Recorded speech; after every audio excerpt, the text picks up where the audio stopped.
ሰላም ጤና ይስጥልኝ የተወደዳችሁ የሶሌዳ ሚዲያ ቤተሰቦቻችን እንዴት ቆያችሁ?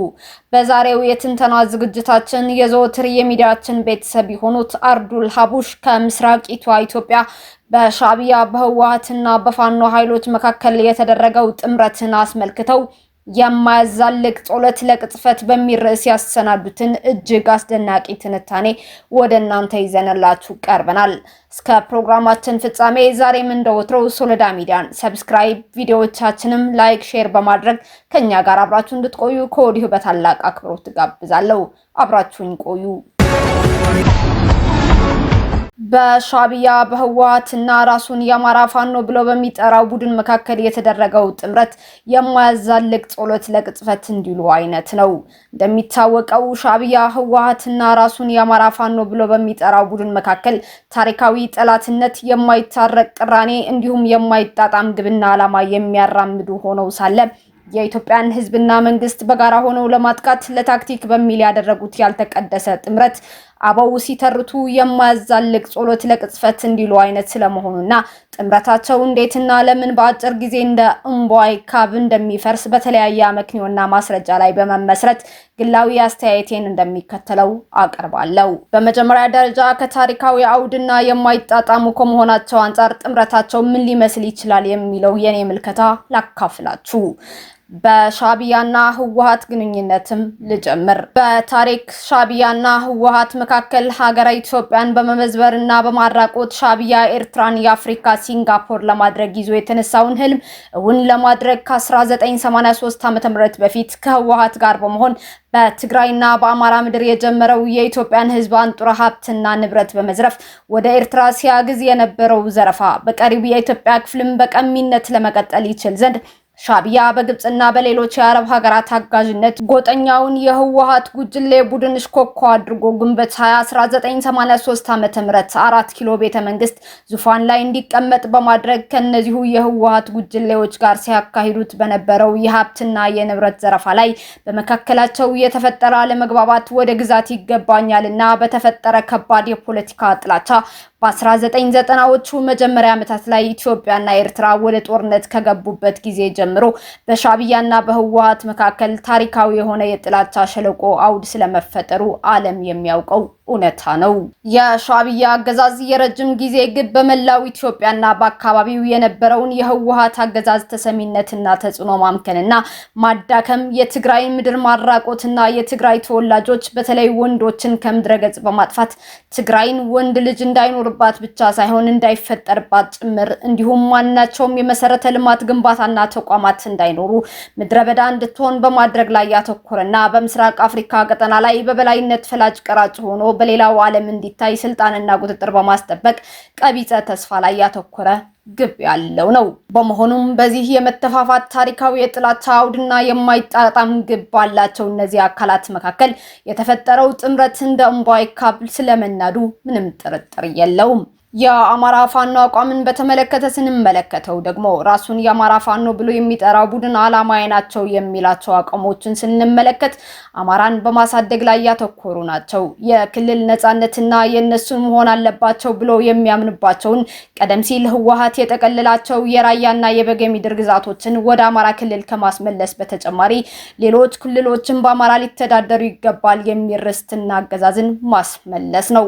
በህወሓት ላይ ያላቸው ታሪካዊ ጠላትነት በተለይም ህወሓትን ለአማራ ጥቅም ቀጥተኛ ስጋት አድርገው ስለሚመለከቱ እንዲሁም ከጅምሩ ሻዕቢያ የኤርትራን ህዝብ ነጻነት የተደፈጠጠው በአማራ እንደሆነ አድርጎ ሲያራምድ ከነበረው አስተሳሰብና አስተምህሮት አኳያ ፋኖ ከሻዕቢያም ሆነ ከህወሓት ጋር ከታሪካዊ አውድም ሆነ ከሚያራምዱት ዓላማ ጋር የማይጣጣም በመሆኑ ያደረጉት ጥምረትና ትብብር ዘላቂነት የሌለው መሆኑ ለመገንዘብ አያዳግትም።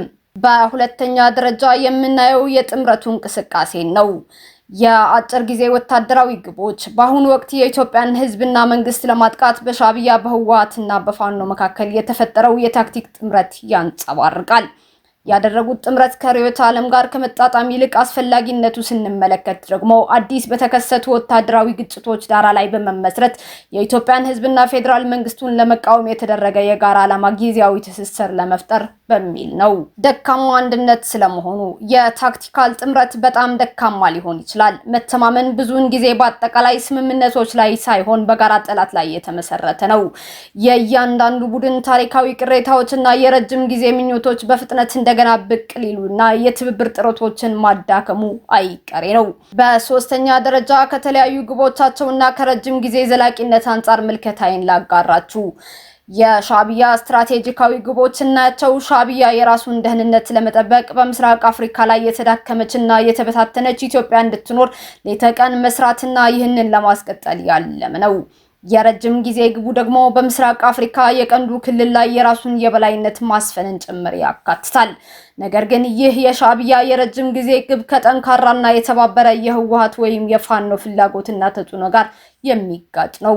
የህወሓት የራያና የበጌምድር ግዛት በኃይል የመቀፍደድና ዳግም ወደ ስልጣን የመመለስ ፍላጎት ህወሓት ከ1983 ዓ.ም ጀምሮ በኃይል በትግራይ ስር እንዲጠቃለሉ ያደረጋቸው የራያና የበጌምድር ምድርና ህዝብ እንዲሁም በትግራይ ስር የማስቀጠል ዳግም በኢትዮጵያ ፖለቲካ ውስጥ ተደማጭነት ያለው ቦታ ለማቋቋም በማሰብ የፖለቲካ ህጋዊነትና በትግራይ ክልልም ሆነ በፌዴራል መንግስት የህወሓት የበላይነት ቁጥጥር እንደገና ለማግኘት ትኩረት አድርጓል። በሌላ በኩል የትግራይን የሀገርነት ዕውቅናና ሉዓላዊነት ይፈልጋል። ይህ ደግሞ የሻዕቢያ የትግራይን የሀገርነት ዕውቅና ጥያቄን ለመከላከል ካለው ፍላጎት ጋር የሚጋጭ ነው። የፋኖ ግዛት የማስመለስና መላ ኢትዮጵያን ዳግም የመግዛት ግቦች እንመለከትም። የአማራ ፋኖ ብሎ ራሱን የሚጠራው ቡድን በአማራ ክልል ውስጥ የሚኖሩ ሌሎች ብሔር ብሔረሰቦችና ህዝቦች ማንነት ደፍጥጦ መሰረታዊ መብትና ነፃነታቸውን በማሳጣት ክልሉን ጠልተው እንዲሰደዱ ማስገደድ የአማራ ግዛትን በሰላማዊ መንገድ ሳይሆን በጦርነት መልሶ የማግኘት ግብን የሚያራምድ ሲሆን ይህ ደግሞ ከህወሓት ግብና ጥቅም ጋር ግጭት ይፈጥራል። በተለይም ህወሓት በተመሳሳይ ክልሎች ላይ ስልጣን ለመያዝ ካለው ፍላጎት አንጻር ስንመለከተው ማለት ነው። በመሆኑም የፋኖ የክልል የበላይነት ፍላጎታቸው ከህወሓት ምኞቶች ጋር ይጋጫል። ይህም ለግጭት ምቹ ሁኔታን ከሚፈጥሩ ግቦች መካከል ነው። በአራተኛ ደረጃ የተቀመጠው ምልከታዬ ካሉባቸው የውስጣዊ ግጭት ውጥረቶችና አደጋዎች አንጻር ነው። ውስጣዊ ክፍፍል በተመለከተ ስንዳስሰው በሻዕቢያ በህወሓትም ሆነ በፋኖ እያንዳንዱ ቡድን የየራሳቸው ውስጣዊ ክፍፍል አለባቸው። በህወሓት ቡድን ውስጥ በስትራቴጂዎችና ቅድሚያ በሚሰጣቸው ጉዳዮች ላይ የማይስማሙ የህወሓት አባላቶች እንዳሉ ይታወቃል። ይህም የኤርትራን ድጋፍ እንዴት መቋቋም እንደሚቻል ያካትታል። ፋኖዎች ከህወሓት ጋር ባላቸው ግንኙነት ወይም ከፌዴራል መንግስት ጋር ባላቸው ግንኙነት ላይ በመካከላቸው አለመግባባቶች መኖሩ ገሃድ ነው።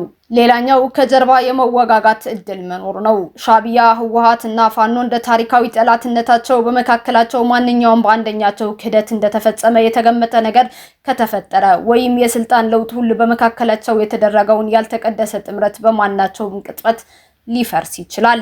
አንድ አንጃ ከሌሎች ይልቅ ወታደራዊ ጥቅም ቢያገኝ የነበረውን መተማመን መሸርሸር ሊያስከትልና በመካከላቸው ግጭቶች እንደገና እንዲቀሰቀሱ ሊያደርግ ይችላል።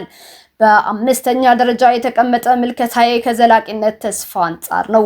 በሻዕቢያ በህወሓትና በፋኖ መካከል የተደረገው ያልተቀደሰ የታክቲክ ጥምረት ዘላቂነት በተፈጥሮው ያልተረጋጋ ነው። ለዚህም ምክንያቴን ላስቀምጥ። የረጅም ጊዜ ግቦቻቸው ስለማይጣጣም፣ ይህም ማለት የአማራ ፋኖና የትግራዩ ህወሓት የጀርባ ታሪካቸውና ያነገቧቸው የተለያዩ ዓላማዎችና ልዩነቶች አሁን ላይ ያደረጉትን ጥምረት ዘላቂነት አስቸጋሪ ያደርገዋል። ሌላኛው ምክንያት ደካማ የታክቲክ ጥምረት መሆኑ። ይህም ስንል ለጋራ ጠላትን ለመጋፈጥ በጊዜያዊ አስፈላጊነት ላይ የተገነባ ትብብርና ጥምረት ያ የተጣመሩለትና የተባበሩበትን ጠላት አሸንፉትም እንጂ ቢሸነፍላቸው ወይም ስትራቴጂካዊ ፍላጎታቸው መከፋፈል ሲጀምሩ ጥምረታቸው ከመቅጸት ይፈርሳል።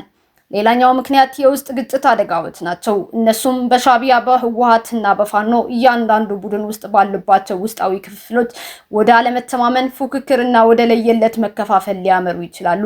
ይህም የጥምረታቸው አንድነት በተጠናከረ መልኩ የመስራት ችሎታን ያዳክመዋል። ለማጠቃለል ያህል እነዚህ ቡድኖች ያደረጉት ታክቲካዊ ጥምረት በኢትዮጵያ ፌዴራላዊ ዲሞክራሲያዊ ሪፐብሊክ ህዝብና መንግስት ላይ በሚደረጉ ወታደራዊ እንቅስቃሴዎች ዘላቂ ውጤትን ሊያመጡላቸው ይቅርና ጊዜያዊ ውጤታማነትን ሊያሳይ የሚችል አይደለም። ጊዜያዊ ውጤትን ሊያሳይ ቢችል እንኳ በእነዚህ አንጃዎች መካከል ያለው ታሪካዊ ጠላትነትና መሰረታዊ ያለመግባባቶች በየጊዜው ብቅ የሚሉ በመሆናቸው በመካከላቸው ወደ ግጭት የሚያመሩባቸው ከሺህ በላይ ምክንያቶች ስላሉ ያደረጉት ትብብርም ሆነ ያልተቀደሰ ጥምረት ዘላቂነት የሌለው በመሆኑ በቅርቡ እንደ እምቧይ ካብ መናዳቸው አይቀሬ መሆኑን ግምገማዎች ያሳያሉ። ለዚህ ነው እኛም ከአበው በተወረሰው ተረት የሻዕቢያ የህወሓትና የፋኖ ያልተቀደሰ ጥምረት የማያዛልቅ ጸሎት ለቅጥፈት ነው የምንለው።